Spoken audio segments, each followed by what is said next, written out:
నమస్తే నవ్య న్యూస్ కు స్వాగతం। ఈ రోజు వార్తలోని ముఖ్యాంశాలు।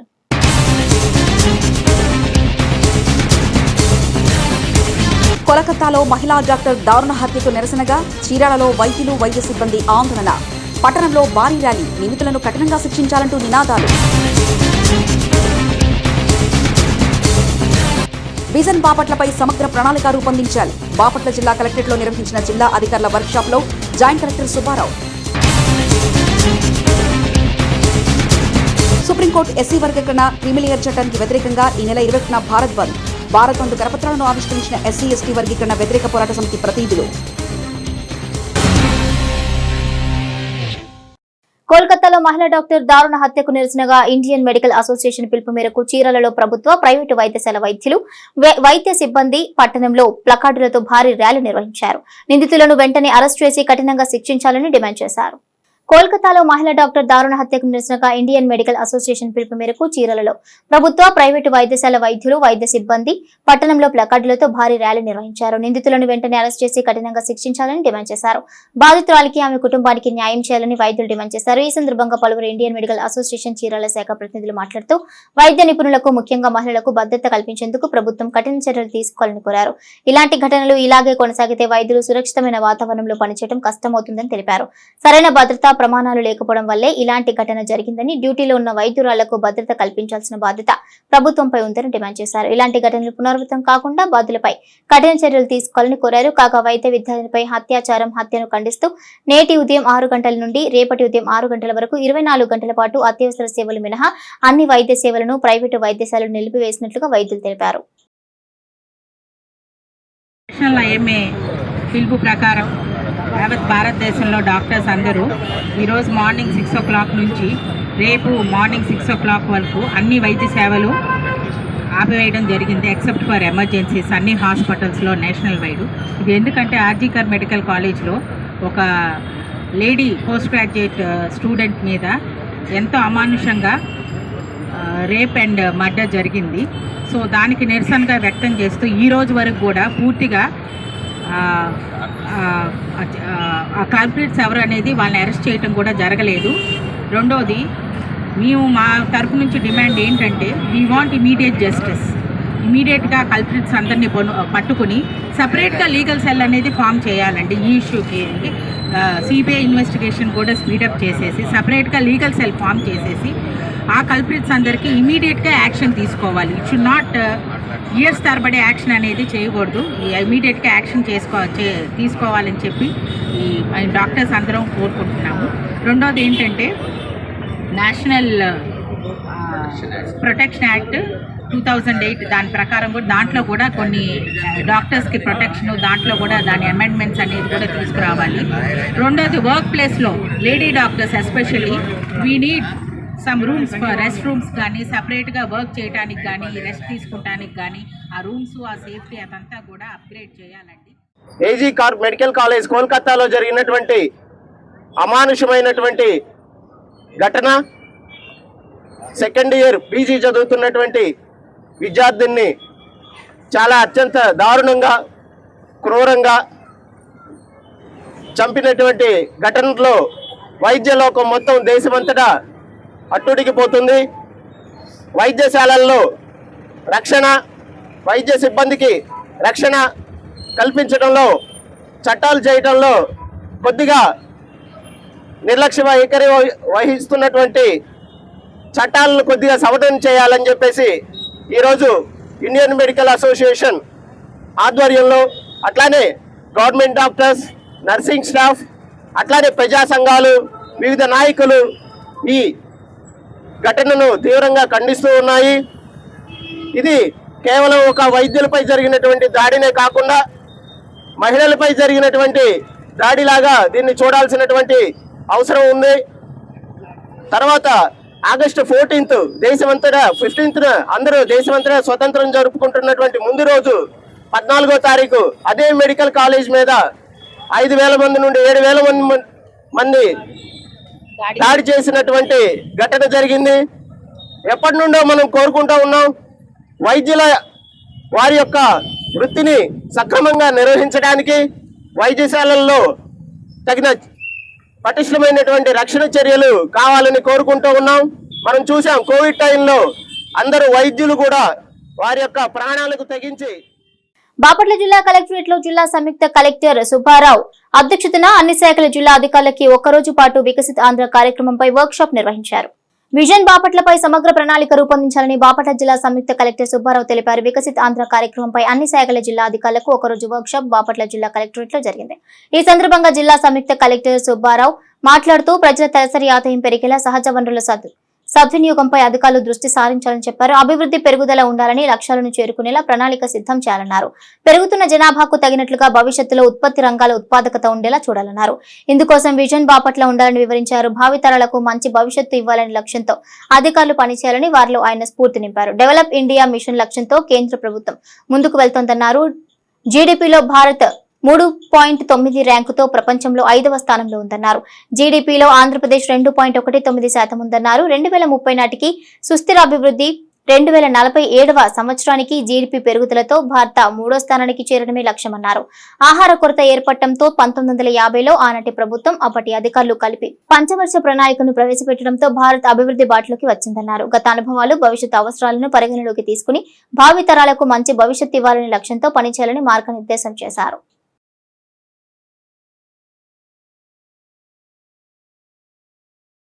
సుప్రీంకోర్టు ఎస్సీ వర్గీకరణను రాష్ట్రాలు చేసుకోవచ్చు అంటూ ఇచ్చిన తీర్పుకు వ్యతిరేకంగా ఈ నెల 21వ తేదీన చేపట్టబోతున్న భారత్ బంద్ను జయప్రదం చేయాలని ఎస్సీ ఎస్టీ వర్గీకరణ వ్యతిరేక పోరాట సమితి ప్రతినిధులు పిలుపునిచ్చారు.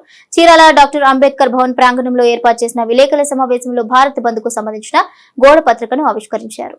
సుప్రీంకోర్టు ఎస్సీ వర్గీకరణను రాష్ట్రాలు చేసుకోవచ్చని ఇచ్చిన తీర్పు వల్ల భవిష్యత్తులో అసలు రిజర్వేషన్లు ఎత్తివేసే కుట్రలో భాగమైనాయని పలువురు ఎస్సీ ఎస్టీ వర్గీకరణ వ్యతిరేక పోరాట సమితి ప్రతినిధులు ఆరోపించారు. సుప్రీంకోర్టు ఎస్సీ వర్గీకరణను రాష్ట్రాలు చేసుకోవచ్చు అంటూ ఇచ్చిన తీర్పుకు వ్యతిరేకంగా ఈ నెల 21వ తేదీన చేపట్టబోతున్న భారత్ బంద్ ను జయప్రదం చేయాలని ఎస్సీ ఎస్టీ వర్గీకరణ వ్యతిరేక పోరాట సమితి ప్రతినిధులు పిలుపునిచ్చారు. చీరాల డాక్టర్ అంబేద్కర్ భవన్ ప్రాంగణంలో ఏర్పాటు చేసిన విలేకరుల సమావేశంలో భారత్ బంద్ కు సంబంధించిన గోడ పత్రికను ఆవిష్కరించారు. ఈ సందర్భంగా ప్రతినిధులు మాట్లాడుతూ వర్గీకరణతో పాటుగా క్రిమిలేయర్ చట్టం తీసుకురావడం వల్ల అనేక ఇబ్బందులు ఏర్పడే పరిస్థితి ఉందన్నారు. ఈ క్రమంలోనే చేపట్టబోతున్న భారత్ బంద్ కు ఎస్సీ ఎస్టీ సోదరులందరూ ఐక్యంగా పోరాడాలన్నారు. ఈ కార్యక్రమంలో కె బజ్జిబాబు, కె చిట్టిబాబు, ఎం వినయ్, రవీంద్ర కుమార్, వాసిమల్ల వాసు, మేరీబాబు, గోశాల సుధాకర్, తలకాయల సుధీర్, వాసిమల్ల రత్నం, కట్ట ఆనంద్, బిక్కి పురుషోత్తం, బిక్కి మధుబాబు, డేటా దివాకర్ తదితరులు పాల్గొన్నారు. వ్యతిరేకంగా ఆగస్టు 21వ తారీఖున జరుగుతున్నటువంటి బంద్లో భాగంగా ఈరోజు బంద్ను జయప్రదం చేయమని కరపత్రం రిలీజ్ చేయడం జరిగింది. చీరాల ప్రజలు అందరూ కూడా ఎస్సీ ఎస్టీలు, మహిళలు, పెద్దలు, చిన్నలు తారతమ్యం లేకుండా భావితరాల భవిష్యత్తు కోసం ఈ జరుగుతున్నటువంటి బంద్ని జయప్రదం చేయవలసిందిగా కోరుతా ఉన్నాం. మిత్రులారా, 1వ తారీఖున ఇచ్చినటువంటి తీర్పుని ఖచ్చితంగా ఖండిస్తూ ఉన్నాం. ఎందుకంటే అది చట్టబద్ధత కాదు. చట్టాలు ఏదైనా సవరణ చేయాలంటే, వర్గీకరణ చేయాలంటే ఆర్టికల్ 341 ప్రకారం అది చట్టసభల్లోనే చర్చించి మెజార్టీ తీర్మానం ప్రకారం చట్టం చేయాలి.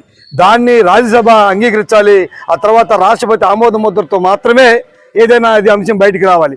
సుప్రీంకోర్టుకు అది హక్కు లేదని తెలియజేసుకుంటా ఉన్నాం. సుప్రీంకోర్టు ఇచ్చినటువంటి తీర్పు గురించి అందరికీ తెలిసిన విషయమే. ఈరోజు జరుగుతున్నటువంటి తీరు చట్టసభల్లో చట్టాలు చేయాలా, ఇలాంటిది ఆర్టికల్ 341 ప్రకారంగా చేయకుండా సొంత లాభం కోసం చేస్తూ ఉన్నారు. ఈరోజు దాదాపు 92 నుంచి 102 మంది ఎంపీలు గౌరవ ప్రైమ్ మినిస్టర్ గారిని కలిస్తే ఆ క్రీమి లేయర్ పదాన్ని తీసేస్తారని చెప్పి అబద్ధపు మాటలు చెప్తున్నారు అనేది మా యొక్క భావన. ఎందుకంటే మీరు సుప్రీంకోర్టు ఇచ్చినటువంటి జడ్జిమెంట్ని, ఆ జడ్జిమెంట్ ఆర్టికల్ 341 ప్రకారంగా చేయాలి కాబట్టి మీరు చేయలేదు కాబట్టి ఆ జడ్జిమెంట్ తప్పని అని చెప్పి పార్లమెంట్లో పెట్టి కొట్టివేయచ్చు. మీరు దాన్ని కొట్టివేయట్లా. దీన్ని పట్టివేయింది మీరేంటంటే నాటక బూటకాలు చేసేటటువంటి పరిస్థితుల్లో మీరున్నారని మా భావన, మా తలంపు. కాబట్టి ఇదే విధంగా మీరు ప్రచురితం చేయాలని భావిస్తున్నారు. కాబట్టి 29 రాష్ట్రాల్లో ప్రతి ఒక్క వర్గానికి, దళిత వర్గానికి, ఎస్సీ ఎస్టీ వర్గాలకి మీరు అన్యాయం చేయాలని, రిజర్వేషన్లే తీసేయాలని, దీన్ని మీ ఆలోచన తిప్పికొట్టాలనే విధంగా మేము 21వ తారీఖున భారత్ బంద్ చేయడానికి సిద్ధంగా ఉన్నాం. అలాగే వర్గీకరణ అంశమే కాకుండా అతి భయంకరమైన క్రిమిలేయర్ అనే ఒక మళ్ళీ ఆర్ఎస్ఎస్ భావాజాలాన్ని ఆ తీర్పులో జొప్పించడాన్ని కూడా వ్యతిరేకిస్తున్నాం. మరి అలాగే బాబాసాహెబ్ అంబేద్కర్ గారి మనవడు ఒక మాట అన్నాడు. ఈ ప్రెస్ మీట్లో ఆ మాట కూడా చెప్పాల్సిన అవసరం ఉంది. చాలా స్పష్టంగా చెప్పాడు, క్రిమిలేయర్ స్టార్ట్ చేయాలి అంటే సుప్రీంకోర్టు నుంచి మొదలు పెట్టాలి. ఎందుకంటే ఈ స్వతంత్రం వచ్చిన ఈ 70 సంవత్సరాల్లో కేవలం ఒక 50 కుటుంబాల బ్రాహ్మణ కుటుంబాలు మాత్రమే సుప్రీంకోర్టు ప్రధాన న్యాయమూర్తులుగా ఉన్నారు. మరి నిజంగా క్రిమిలేయర్ అంటే ఒక 70,000 రూపాయల శాలరీ వచ్చే అటెండర్ పోస్ట్ కాడ నుంచి ఎంత పెద్ద ఉద్యోగం అయినా సరే ఒక్కసారి రిజర్వేషన్ ద్వారా ఉద్యోగం పొందిన తర్వాత అతనితో రిజర్వేషన్లు అంతమైపోతాయి. తర్వాత ఆ కుటుంబంలో ఏ సభ్యుడికి కూడా, అన్నదమ్ములకు కానీ పిల్లలకు కానీ ఎవరికి వర్తించదు అనేది. మరి అదే క్రిమిలేయర్ మరి మీ సుప్రీంకోర్టులో ఉన్న 50 కుటుంబ ప్రధాన న్యాయమూర్తులకి చెల్లదా అని అడుగుతుంది.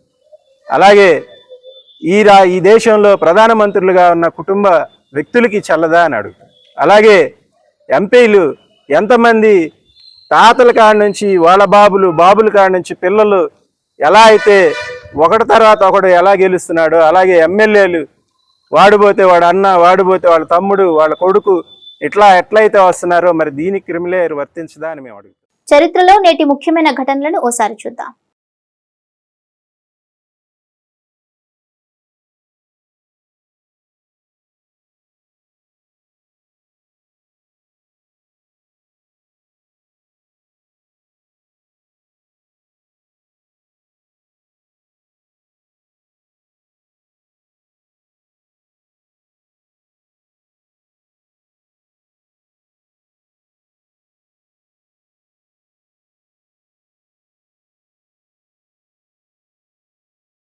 జాతీయ స్థాయి ఇన్స్పైర్ అవార్డులకు సంబంధించిన గోడపత్రాలను బాపట్ల జిల్లా కలెక్టరేట్ లో జిల్లా కలెక్టర్ వెంకటమురళి ఆవిష్కరించారు. ఈ సందర్భంగా ఆయన మాట్లాడుతూ విద్యార్థుల్లో సృజనాత్మకతను వెలికి తీయాలని చెప్పారు.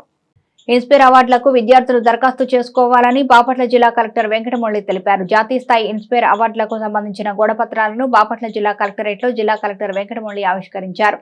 ఈ సందర్భంగా ఆయన మాట్లాడుతూ విద్యార్థులు సృజనాత్మకతను వెలికి తీయాలని చెప్పారు. విద్యార్థులు వినూత్న ఆలోచనతో అడుగులు ముందుకు వేయాలని సూచించారు. ఆయన విద్యార్థులు ఆవిష్కరించే నూతన ప్రయోగాలను ఇన్స్పైర్ అవార్డుల వెబ్సైట్ లో నమోదు చేయాలన్నారు. సెప్టెంబర్ 15వ తేదీ వరకు విద్యార్థులు తమ ప్రయోగాల వివరాలను ఆన్లైన్ లో నిక్షిప్తం చేయవచ్చన్నారు. జాతీయ స్థాయిలో ప్రయోగాలు ఎంపికైన విద్యార్థులకు 10,000 రూపాయల నగదు బహుమతి ఉంటుందన్నారు. 2022వ సంవత్సరంలో బాపట్ల జిల్లా పిట్టలవానిపాలెం నుంచి ఒక విద్యార్థి ఎంపికై బహుమతి పొందినట్లు తెలిపారు. ఇలాంటి వినూత్నమైన ప్రయోగాలు విస్తృతంగా ముందుకు రావాలన్నారు.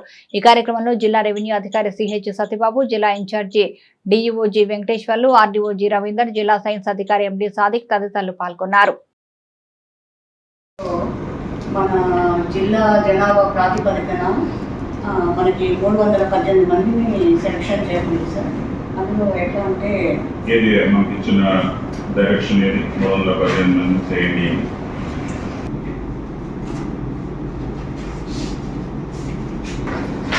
సార్ దీనికి ఈ స్పాన్సర్షిప్ ప్రోగ్రామ్కి ఒక క్రైటీరియా పెట్టారు సార్. అదేంటంటే విడో అయిన వాళ్ళు సార్, డైవర్స్, తర్వాత ఆర్ఫన్ చిల్డ్రన్, విడో పిల్లలు, డైవర్స్, ఆర్ఫన్ చిల్డ్రన్ సార్, తర్వాత విక్టిమ్స్, థ్రెటనింగ్ పిల్లర్స్. అయితే ఏజ్ లిమిట్ ఉంది సార్, 18 లోపలే ఉంది. Victims of which victim? Victims of child marriages కానీ, సెక్షువల్ హాస్పిటల్ అబాండన్డ్, సరెండర్డ్ వీళ్ళందరూ కూడా children need of parent protection కింద వస్తారు సార్. వాళ్ళందరికీ 10 lakhs ఇచ్చామా? సార్ వాళ్ళని తీసుకున్నాం సార్. ఓకే. స్వాతంత్ర దినోత్సవ వేడుకల్లో చీరాల మున్సిపల్ కార్యాలయం వేదికగా చీరాల పట్టణ ప్రథమ పౌరుడైన తనను కావాలనే ఉద్దేశపూర్వకంగా మున్సిపల్ కమిషనర్ చక్రవర్తి అవమానపరిచారని చీరాల మున్సిపల్ చైర్మన్ శ్రీనివాసరావు ఆవేదన వ్యక్తం చేశారు. చీరాల మున్సిపల్ కార్యాలయంలోని చైర్మన్ ఛాంబర్ లో మున్సిపల్ చైర్మన్, కౌన్సిల్ సభ్యులు విలేకరుల సమావేశం నిర్వహించారు. స్వాతంత్ర దినోత్సవ వేడుకల్లో చీరాల మున్సిపల్ కార్యాలయంలో చీరాల పట్టణ ప్రథమ పౌరునిగా చైర్మన్ హోదాలో తాను జాతీయ జెండాను ఎగరవేయాల్సి ఉండగా, చీరాల ఎమ్మెల్యే కొండయ్య చేతుల మీదుగా తాను ఉండగా ఏ హోదాలో ఎగరవేస్తారని, ఎవరిని అవమానించడానికి ఈ విధమైన దుశ్చర్యలకు పాల్పడ్డారని Chirala municipal chairman Srinivasarao commissioner చక్రవర్తిని ప్రశ్నించారు. ప్రజా ప్రతినిధిగా తనకు రాజ్యాంగం కల్పించిన హక్కులను కాలరాసే హక్కు ఎవరిచ్చారని ప్రశ్నలు కురిపించారు. ఇదే కమిషనర్ తనకు పాలకవర్గ సభ్యులకు ఆగస్టు 15వ తేదీన జరగనున్న 70వ స్వాతంత్ర దినోత్సవ వేడుకలకు హాజరు కావాలని, వేడుకలకు ముఖ్య అతిథిగా ఎమ్మెల్యే కొండయ్య హాజరవుతారని టైంతో సహా జతపరిచి ఇన్విటేషన్ కార్డులు సైతం పంపించారన్నారు. అయితే ఆ సమయానికి ముందుగానే జెండాను ఎమ్మెల్యే కొండయ్య చేత ఎగరవేయించడం, ఆ సమయానికే దాని మున్సిపల్ కార్యాలయానికి వచ్చి ఉన్నానని తెలిపారు. ఇదే క్రమంలో మున్సిపాలిటీకి కేటాయించిన వాహనాన్ని సైతం ముందుగానే ఎమ్మెల్యే ఇచ్చే సమయానికంటే ముందుగా ప్రారంభోత్సవం చేయించారన్నారు. ప్రజలచే ఎన్నుకోబడిన ప్రజా ప్రతినిధిగా, చీరాల మున్సిపల్ చైర్మన్ గా తనకు రాజ్యాంగం కల్పించిన హక్కులను, చట్టాలను అపహాస్యం చేసేలా మున్సిపల్ కమిషనర్ చక్రవర్తి వ్యవహార శైలి ఉందన్నారు. ఈ అవమానం కేవలం ఓ వ్యక్తిగా తనకు కాదని, చీరాల మున్సిపల్ పరిధిలోని ప్రజలను అవమానపరచడమేనన్నారు. రాజకీయంగా కల్పించిన హక్కులను కాలరాయటమేనని అన్నారు. దీనిపై తాము న్యాయ పోరాటం చేస్తామన్నారు. ఈ క్రమంలోనే జిల్లా కలెక్టర్ నుంచి రాష్ట్రపతి వరకు ఫిర్యాదు చేశామన్నారు. ఈ విషయాన్ని ఇంతటితో అయితే వదిలిపెట్టే ప్రసక్తి లేదన్నారు. మరి ఇది మా కౌన్సిల్స్ మొత్తానికి కూడా యావత్తు ప్రతిపక్షం కాదు, అధికార పక్షం కాదండి, యావత్తు కౌన్సిల్స్ కూడా అక్కడ కౌన్సిల్స్ కూడా ఎవరు లేరు. ముగ్గురు కౌన్సిల్స్ ఉన్నారు. ఎందుకంటే గతంలో చక్కగా ఒక 5 నిమిషాలు ఎవరైనా లేటుకు వచ్చిన ప్రతి ఒక్కళ్ళు కూడా కలుపుకొని 5 సంవత్సరాలు వేడుకలు ఎలా జరిగినాయో మీ అందరికీ, గౌరవ మీడియా మిత్రులందరూ కూడా మీ అందరికీ కూడా తెలుసు.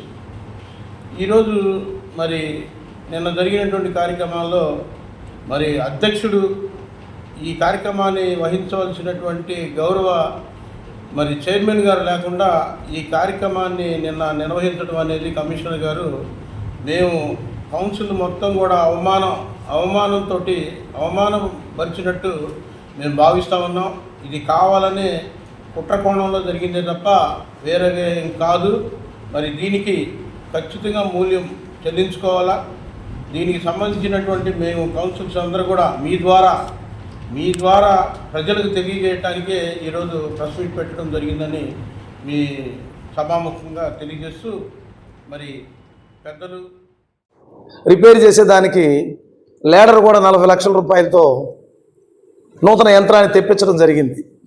8:45 నిమిషాలకి ఆ యంత్రాన్ని చైర్పర్సన్ గారు, గౌరవ శాసనసభ్యులు ప్రారంభిస్తారని చెప్పి 2వ సర్క్యులర్ పంపించున్నారు. మరి 8:15 ఎమ్మెల్యే గారితో చైర్పర్సన్ కౌన్సిల్ సభ్యులకి ఇచ్చిన సమయం కాకముందే 8:15 లేడర్ని ప్రారంభించి, మీకు ఇచ్చిన దాంట్లో 8:19 ప్రారంభించినట్టు లేడరు మీకు ఈ ఫోటోలో కూడా సమయం కూడా 8:19 లేడర్ ప్రారంభించారు. 8:45 ప్రారంభించాల్సింది 19 ప్రారంభించి 8:30 జెండా ఆవిష్కరణకి 8:25 జెండా ఆవిష్కరణ గావించారు. 8:25 నేను పురపాలక సంఘ ఆఫీసులోకి రావడం, వెళ్ళి జెండా దగ్గర నిలబడితే నేను లోపలికి వచ్చినటువంటి టైము జెండా ఆవిష్కరణ దగ్గర 8:26 నా ఫోటో ఇదిగోండి. శాసనసభ్యులు గారి పక్కన ఒకవైపు కమిషనర్ గారు, మధ్యలో నేను, నా ప్రక్కనే శాసనసభ్యులు కొండయ్య గారు, వారి పక్కన వాళ్ళ అబ్బాయి ఇదిగోండి ఫోటో. 8:26 మేము వైస్ చైర్మన్ మేము వచ్చాం. 8:25-26 మధ్య జెండా ఆవిష్కారం చేసేసి మా తెలుగు తల్లి పాట పాడుతూ ఉన్నారు. ఆ మా తెలుగు తల్లి పాట పాడేటప్పుడు 2 నిమిషాలు అక్కడ నిలబడ్డా. అలాంటి 8:23 వచ్చాను నేను. పాట మధ్యలో వచ్చి జాయిన్ అవ్వకుండా పాట పూర్తయిన తర్వాత జెండా దగ్గరికి వచ్చా. అంటే 8:23 నేను వచ్చా. కనీసం 1,00,000 జనాభాకి ప్రథమ పౌరుణ్ణి, 33 వార్డులు గౌరవ అధ్యక్షులు, కౌన్సిలర్స్, కోఆపరేషన్ సభ్యులు, వైస్ చైర్మన్లు ఎవరిని అగౌరవపరుస్తారు? సమయాభావం 8:30 ఇచ్చినప్పుడు 8:30కి చైర్పర్సన్ కానీ మిగతా వాళ్ళు రాని పక్షంలో 8:31కి మీరు ప్రారంభించి చేసుకునే అధికారం మీకుంది, అడిగే అధికారం మాకు లేదు. కాబట్టి నిన్నటి రోజున స్వాతంత్ర దినోత్సవం రోజున ఇదేదో ప్రత్యేకమైన హడావిడి చేసినట్టు ఉంటుందని ఆ సందర్భంలో మేము అప్పుడే మాట్లాడకుండా గౌరవ జిల్లా కలెక్టర్ గారికి రిప్రజెంటేషన్ రాస్తూ వారిచ్చినటువంటి సర్క్యులర్ లెటరు, ఆరంభం చేసిన ఫోటోలు సమయంతో మేము వచ్చిన ఫోటోలు కూడా నిన్నటి రోజున గౌరవ కలెక్టర్ గారిని కలిసే ప్రయత్నం చేస్తే వారు ఈరోజు రమ్మన్నారు. మధ్యాహ్నం వెళ్ళాం. అర్జెంట్ మీటింగ్లో ఉండి వారు బయటికి వెళ్ళి ఉన్నారు. డిఆర్ఓ గారు సత్యబాబు గారికి రిప్రజెంటేషన్ ఇచ్చి వచ్చాము. చీరాల పాపరాజు తోటలో కొలువు తీరిన శ్రీ రాధాకృష్ణ మందిరంలో శ్రావణ మాసం సందర్భంగా అర్థం ఏకహం సంకీర్తన పారాయణ కార్యక్రమం జరిగింది. ఈ కార్యక్రమానికి పెద్ద సంఖ్యలో భక్తులు పాల్గొన్నారు. చీరాల పాపరాజు తోటలో కొలువు తీరిన శ్రీ రాధాకృష్ణ మందిరంలో శ్రావణ మాసం సందర్భంగా అర్థం ఏకహం సంకీర్తన పారాయణ కార్యక్రమం జరిగింది. ఈ సందర్భంగా 8 భజన బృందాలచే ఉదయం 7 గంటల నుంచి రాత్రి 7 గంటల వరకు జరిగాయి. మహిళా ప్రతినిధులు శ్రీరామ, జయరామ, శ్రీకృష్ణ, రాధాకృష్ణ నామ సంకీర్తనలు చేపట్టారు. ముందుగా స్వామివారికి విశేష పూజలు, హారతుల సేవ వైభవంగా జరిపారు. ఈ కార్యక్రమంలో నల్లూరి బ్రహ్మం, నారాయణ తదితరులు పాల్గొన్నారు. ఈరోజు రాధాకృష్ణ మందిరంలో ఉదయం 7 గంటల నుంచి ఇప్పుడు దాకా అర్ధ ఏకాహం 8 మంది భజన సమాజాలతో శ్రీరామ, శ్రీరామ, జయరామ, శ్రీకృష్ణ, శ్రీ రాధాకృష్ణ అనే నామం ఉదయం నుంచి సంకీర్తన పారాయణం చేశారు. అందరికి కూడా చేసిన భజన సమాజాలందరూ కూడా మా అభినందనలు. ఇట్లానే మా రాధాకృష్ణ మందిరానికి అందరూ ఇచ్చేసి మా కార్యక్రమాలను జయప్రదం చేయవలసిందిగా కోరుతున్నాం. అట్లనే నిత్యం అన్నదానం గత 14 సంవత్సరాల నుంచి కూడా జరుగుతుంది. డైలీ కూడా 30 మంది వేదనారానికి భోజనాలు జరుగుతున్నాయి. అట్లనే బంగారు కిరీటానికి కూడా అందరూ సహకరించవలసిందిగా కోరుతున్నాం. ఇదివరకు చాలామంది 70 మంది దాకా ఎవరు తోచిన విధంగా వాళ్ళు ఇచ్చారు. ఇంకా కొరవన్నది భక్తులు ఎవరైనా సరే ఇవ్వదలుచుకున్నారు మా కమిటీని సంప్రదించండి. ఇదివరకు మాకు అందరూ కూడా ఇచ్చిన భక్తులందరూ కూడా అందరూ కూడా శుభాకాంక్షలు. నేటి తిరుమల తిరుపతి సమాచారాన్ని ఓసారి పరిశీలిద్దాం. తిరుమలలో భక్తుల రద్దీ కొనసాగుతోంది. ఆపద ముక్కులవాడు శ్రీనివాసుడిని దర్శించుకునేందుకు వివిధ ప్రాంతాల నుంచి వచ్చిన భక్తులతో 31 కంపార్ట్మెంట్లు నిండిపోయాయి. టోకెన్లు లేని భక్తులకు సర్వదర్శనానికి 16 గంటల సమయం పడుతుందని టీటీడీ అధికారులు తెలిపారు. నిన్న 76,695 మంది భక్తులు స్వామివారిని దర్శించుకోగా 34,395 మంది తలనీలాలు సమర్పించుకున్నారు. భక్తులు సమర్పించుకున్న కానుకల ద్వారా హుండీకి 3.90 కోట్లు ఆదాయం వచ్చిందన్నారు. నేటి వాతావరణ సమాచారాన్ని ఓసారి పరిశీలిద్దాం. ఏపీలో కూడా వర్షాలు దంచి కొడుతున్నాయి. ఈ క్రమంలో వాతావరణ శాఖ పలు జిల్లాలకు రెయిన్ అలర్ట్ జారీ చేసింది. శనివారం పార్వతీపురం, మన్యం, అల్లూరి సీతారామరాజు, ఏలూరు, కృష్ణా, ఎన్టీఆర్, గుంటూరు, పల్నాడు, కర్నూలు, నంద్యాల, అనంతపురం, శ్రీ సత్యసాయి జిల్లాలోని కొన్ని ప్రాంతాల్లో తేలికపాటి నుంచి మోస్తరు వర్షాలు కురిసే అవకాశం ఉంది. శ్రీకాకుళం, విజయనగరం, విశాఖపట్నం, అనకాపల్లి, కాకినాడ, కోనసీమ, తూర్పు గోదావరి, పశ్చిమ గోదావరి, బాపట్ల, ప్రకాశం, నెల్లూరు, వైఎస్ఆర్, అన్నమయ్య, చిత్తూరు, తిరుపతి జిల్లాలోని కొన్ని ప్రాంతాల్లో తేలికపాటి వర్షాలు కురిసే అవకాశం ఉందని ఏపీ విపత్తుల నిర్వహణ సంస్థ ప్రకటించింది. వార్తలోని నేటి అంతర్జాతీయ, జాతీయ, రాష్ట్ర ముఖ్యమైన అంశాలను ఓసారి చూద్దాం. యుద్ధంతో చిన్నాభిన్నమైన సుడాన్లో మరోసారి ఉద్రిక్తత నెలకొంది. సెంట్రల్ సుడాన్లోని సిన్నార్ రాష్ట్రంలో పారామిలిటరీ ర్యాపిడ్ సపోర్ట్ ఫోర్స్ జరిపిన కాల్పుల్లో సుమారు 80 మంది ప్రాణాలు కోల్పోయారు. ఓ బాలికను కిడ్నాప్ చేసేందుకు పారామిలిటరీ బలగాలు యత్నించగా స్థానికులు అడ్డుకున్నారు. దీంతో అక్కడ ఆర్ఎస్ఎఫ్ కాల్పులు జరిపినట్లు స్థానిక మీడియా నివేదించింది. సెంట్రల్ సుడాన్ లో గల సిన్నార్ రాష్ట్రంలోని జల్కినీ గ్రామంపై ఆర్ఎస్ఎఫ్ బలగాలు గురిపెట్టాయి. గురువారం నుంచి గ్రామాన్ని చుట్టుముట్టి రక్తపాతం సృష్టించాయి. ఆరోగ్య భద్రత, ఆహార భద్రత, ఇంధన భద్రత, సాంకేతిక విభజన, ఉగ్రవాదం వంటి సవాళ్లను ఎదుర్కోవడానికి గ్లోబల్ సౌత్ దేశాలు ఏకం కావాలని భారత ప్రధాని నరేంద్ర మోదీ పిలుపునిచ్చారు. జరిగిన గ్లోబల్ సౌత్ సమ్మిట్ లో వర్చువల్ కాన్ఫరెన్స్ లో ప్రధాని మోదీ పాల్గొన్నారు. నేడు ప్రపంచవ్యాప్తంగా అనిశ్చితి వాతావరణం నెలకొని ఉందన్నారు. అటువంటి పరిస్థితిలో గ్లోబల్ సౌత్ దేశాలు ఈ ప్రాథమిక సమస్యలపై తీవ్రంగా దృష్టి పెట్టాలన్నారు. ప్రధాని మోదీ 3వ voice of global south summit ప్రారంభ సెషన్ ను ఉద్దేశించి ప్రధాని మోదీ మాట్లాడారు. ఆయా దేశాల మధ్య పరస్పర వాణిజ్యం, సమ్మిళిత వృద్ధి అవసరమన్నారు. ఢిల్లీ పర్యటనలో బిజీగా గడుపుతున్నారు ఆంధ్రప్రదేశ్ ముఖ్యమంత్రి చంద్రబాబు. ఇవాళ ప్రధాని నరేంద్ర మోదీ, హోంమంత్రి అమిత్ షా, ఆర్థిక మంత్రి నిర్మలా సీతారామన్ తో భేటీ అవుతారు. కేంద్ర బడ్జెట్ తర్వాత తొలిసారి ప్రధానితో భేటీ అవుతున్న నేపథ్యంలో సీఎం పర్యటనపై ఉత్కంఠ నెలకొంది. 2 రోజుల ఢిల్లీ పర్యటనలో భాగంగా బిజీగా గడుపుతున్నారు ఏపీ సీఎం చంద్రబాబు. ఇక ఢిల్లీ చేరుకున్న చంద్రబాబు సాయంత్రం శ్రమశక్తి భవన్ లో కేంద్ర జలశక్తి శాఖ మంత్రి సిఆర్ పాటిల్ తో సమావేశమయ్యారు. పోలవరం ప్రాజెక్టు నిర్మాణ పనులపైన సుదీర్ఘంగా చర్చించారు. భారతదేశంలో ఇటీవల కాలంలో స్కూటర్ల వినియోగం బాగా పెరిగింది. ఇంట్లో ఒక స్కూటర్ ఉంటే ఇంటిల్లిపాదిగా ఉపయోగపడుతుందనే తలంపుతో చాలా మంది స్కూటర్లు కొనుగోలు చేస్తున్నారు. భారత్ లో పెరిగిన డిమాండ్ కు అనుగుణంగా కంపెనీలు కూడా కొత్త స్కూటర్లను లాంచ్ చేస్తున్నాయి. అయితే ఇటీవలి కాలంలో ఈవీ స్కూటర్ హవా పెరగడంతో ప్రముఖ కంపెనీలు మాత్రం ఉన్న మోడల్స్ కే సరికొత్త అప్డేట్స్ ను ఇస్తున్నాయి. తాజాగా ప్రముఖ కంపెనీ టీవీఎస్ ఆగస్టు 22న స్కూటర్ అప్డేట్ ఇస్తామని పేర్కొంది. అయితే ఏ మోడల్ స్కూటర్ అప్డేట్ ఇస్తారనే విషయం అధికారికంగా ప్రకటించలేదు. కానీ రాబోయే అప్డేట్ టీవీఎస్ జూపిటర్ గురించి అని మార్కెట్ నిపుణులు అంటున్నారు. వన్డే టీ20 సిరీస్ల కోసం శ్రీలంక మహిళల జట్టు ఐర్లాండ్ లో పర్యటించనుంది. మహిళల క్రికెట్ లో ఐర్లాండ్ జట్టు శ్రీలంక కంటే బలహీనంగా పరిగణిస్తుంటారు. శ్రీలంక ప్రస్తుత ఆసియా ఛాంపియన్. ఇటీవల చమ్రీ ఆటపట్టు సారథ్యంలోని టీమిండియా ఆసియా కప్ ఫైనల్లో భారత్ ను ఓడించింది. అప్పటి నుంచి లంక జట్టు మనోబలం పెరిగింది. అయితే ఈ పర్యటనలో ఐర్లాండ్ గట్టి పోటీ ఇచ్చింది. మొదట టీ20 సిరీస్ లో 1-1తో సమం చేసి ఇప్పుడు వన్డేల్లోనూ ఓడించింది. వన్డే సిరీస్ లోని రెండో మ్యాచ్ లో ఐర్లాండ్ కు చెందిన ఓర్లా ప్రెండర్ గ్రాస్ట్ బాల్ బ్యాటింగ్ తో తుఫాను సృష్టించింది.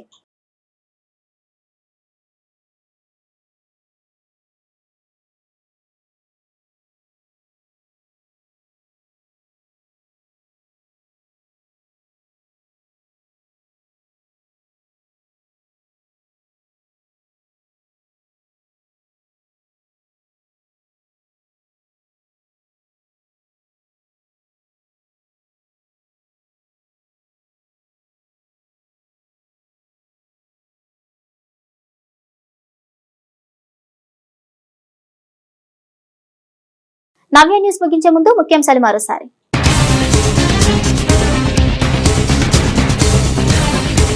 కోలకతాలో మహిళా డాక్టర్ దారుణ హత్యకు నిరసనగా చీరాలలో వైద్యులు వైద్య సిబ్బంది ఆందోళన. పట్టణంలో భారీ ర్యాలీ, నిందితులను కఠినంగా శిక్షించాలంటూ నినాదాలు. విజన్ బాపట్లపై సమగ్ర ప్రణాళిక రూపొందించాలి. బాపట్ల జిల్లా కలెక్టరేట్లో నిర్వహించిన జిల్లా అధికారుల వర్క్షాప్లో joint collector Subbarao. Supreme court SC వర్గీకరణ క్రిమిలేయర్ చట్టానికి వ్యతిరేకంగా ఈ నెల 21న భారత్ బంద్ కరపత్రాలను ఆవిష్కరించిన ఎస్సీ ఎస్టీ వర్గీకరణ వ్యతిరేక పోరాట సమితి ప్రతినిధులు. నవ్య న్యూస్ ఇంతటితో సమాప్తం. నమస్కారం.